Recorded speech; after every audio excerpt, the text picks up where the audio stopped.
So we recently saw a Facebook post where a guy was running 170 cameras on 800 acres. And I don't really know the context around the situation, but it sparked the thought of this video. You know, we live in a world where bigger is better, more is better. But when it comes to trail cameras on your private farms, it can get really out of hand really fast. And it's very possible you can completely ruin your property with trail cameras. So there's a couple things we have to keep in mind when we're deploying our cameras throughout the season. One of the biggest mistakes that we see people make is simply the frequency in which they check their regular SD card trail cameras. It's a hard habit to break. You know, we have this anticipation of, what is happening on our property, what velvet bucks are turning into over the summer, what kind of daylight activity we're getting throughout the fall. But human intrusion counts not only when you're hunting and walking to your stand and, in season, but it also counts when you're in here checking trail cameras, when you're scouting.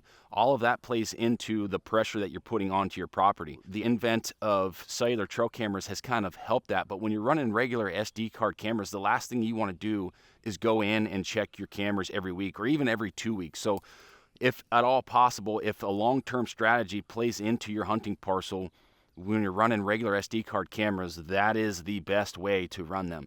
Run them for a long period of time, go in, pull that annual data, and then if you have locations or areas that you want to monitor and you need MRI, those are the areas that you want to be placing your cellular trail cameras. Set them, forget them, let them do their work. You may think this point is a little bit of overkill, but several years ago we adopted a strategy that we call the Spookproof equation.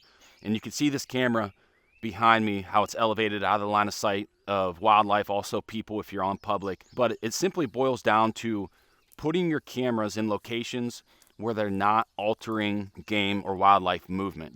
There's a lot of different perspectives on this. If you leave your cameras in a location for long enough, do whitetails get used to them? And the answer is probably yes. They adapt to their environment. They don't think there is any negative influence or pressure or result from that trail camera, then their movement's probably not going to be altered. But when it comes to taking out all the variables and trying to maximize every little thing that you do, spook-proofing these things becomes a big deal.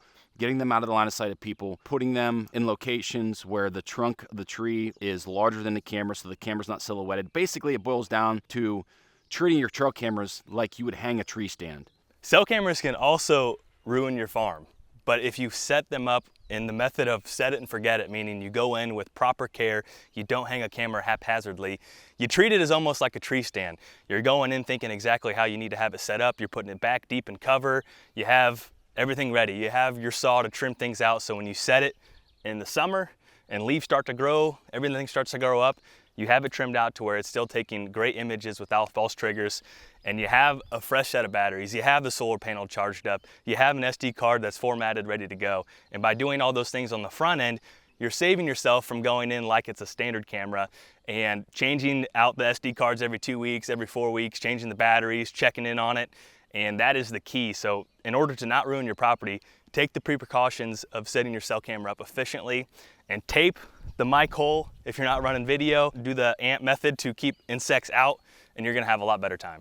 So just kind of with the same ideology of setting cameras up in relation to how you would go through the thought process setting up a tree stand on a private farm, same idea and core principles follow cell cameras and standard cameras in order to not ruin your farm. So for those deep stands that are during the rut and the conditions have to be right, put your cell camera in there so you can leave those areas alone, keep them fresh, and you're not going in to access them. The deer don't know if you're going in to check a camera, if you're going in to hunt them. They just smell you and can tell your pressure and presence in there. So where you could use standard cameras, because cell cameras are expensive, there are data plans, but if there's an area where it's just on the edge and you have a food plot and you can go check your standard camera with very low pressure and not limit the potential of the farm, then that's a great location to use a standard camera. So basically those deep special stands, use cell cameras. Those easy after work stands, use a standard camera.